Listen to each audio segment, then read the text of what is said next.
On Halloween night, in the small, quiet town of Willow Creek, the streets were lined with flickering jack-o'-lanterns, fake cobwebs, and kids dressed as witches and vampires.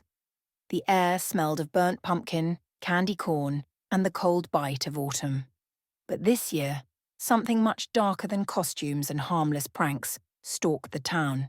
It started with a scream, one so chilling that it echoed through the narrow streets and sent shivers down every spine.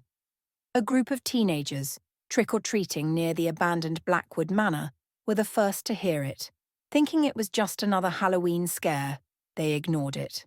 That is, until they stumbled upon the body. Sprawled across the cracked sidewalk was a woman dressed as a ghost, her white sheet drenched in blood. Her throat had been slashed, and her eyes were wide open, locked in a frozen gaze of terror. Scrawled in blood beside her was a single word: run. Panic gripped the town as news of the murder spread. Parents hurried their children inside, doors were locked, and the streets began to empty. But the killer wasn't done. Over the next few hours, more bodies were found, each in different parts of town, each wearing a costume, and each marked with a single word: scream, hide, die. The police, overwhelmed and unsure how to stop the spree, imposed a curfew, urging everyone to stay indoors. But as the night dragged on, it became clear that the killer wasn't just some random psychopath. They were playing a game, a twisted, gruesome game that no one could escape. At midnight, the town's phone lines went dead. Power flickered out, plunging Willow Creek into darkness. And then, like clockwork, the murders escalated.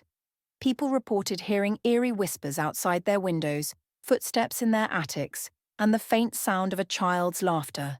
The killer seemed to be everywhere and nowhere at once, moving through the town like a shadow. By dawn, only a handful of survivors remained, huddled together in the church at the centre of town.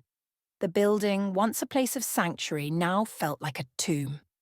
They whispered among themselves, trying to piece together who or what was doing this. And then, just as the first rays of sunlight peeked over the horizon, they saw it. A figure standing in the doorway, its face hidden beneath a mask. The killer stepped forward, holding a knife gleaming with fresh blood. In a cold, hollow voice, they spoke. "It's Halloween, and I'm not finished yet." As the doors of the church slammed shut, the survivors realized that the real nightmare was only just beginning.